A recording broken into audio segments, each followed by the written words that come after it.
আসসালামু আলাইকুম, সবাই কেমন আছেন? আশা করি অনেক অনেক ভালো আছেন।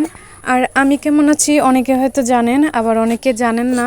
কেন ভিডিও দিচ্ছি সেটা অনেকে এখন পর্যন্ত কমেন্ট করছেন যে কেন ভিডিও দিচ্ছি না। আমার এই গ্রো করা চ্যানেলটাতে হঠাৎ করে কেন ভিডিও দেওয়া বন্ধ করে দিলাম সেটা অনেকেই জানতে চাচ্ছে, তবে কমেন্টের উত্তর দেওয়ার মতো সেরকম মন মানসিকতা আমি নেই। গত 22শে মে রোজ বৃহস্পতিবার আমার বড় মেয়ে মাহমুদা নূর নিধি মাত্র 9.5 বছর বয়স বন্ধুদের সাথে খেলা করতে গিয়ে সে পুকুরের পানিতে ডুবে মারা যায়। আর সেদিন থেকে আমি ভিডিও দেওয়া বন্ধ করে দেই। আমার সব স্বপ্ন ছিল আমার এই 3 মেয়েকে ভিডিও করা থেকে ভিডিও আপলোড করা পর্যন্ত সব কাজে আমার মেয়েই সাহায্য করত, কিন্তু আজকে আমার মেয়ে আমার সাথে নেই, যার কারণে আমি এখন আর ভিডিও করছিলাম ওদের ছোটবেলা থেকে ওদের বড় হওয়া পর্যন্ত এটা যেন একটা স্মৃতির ডায়েরি হয়ে থাকবে এই চোখের হাসি চ্যানেলটা।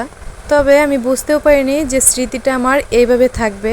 আমার এই চ্যানেলটি শুরু করা থেকে একেবারে শেষ পর্যন্ত যারা আমাকে অনেক সাপোর্ট করেছেন, আমার ভিডিওটি দেখেছেন, তারাই জানতে চেয়েছেন যে কেন আমি ভিডিও দিচ্ছি। তো তাদের সাথে আমার মেয়ের সম্পর্কে আর কিছু বলার মতো আমার কোনো ভাষায় আমি খুঁজে পাচ্ছি না। সবাই আমার বড় মেয়ের জন্য দোয়া করবেন, আর বাকি 2 মেয়ে যারা আমার কাছে বর্তমানে আছে তাদের জন্য সবার কাছে দোয়া চাই। পরিশেষে কথা হচ্ছে একটাই, আল্লাহ যা করেন ভালোর জন্যই। সবাই ভালো থাকবেন, আল্লাহ হাফেজ।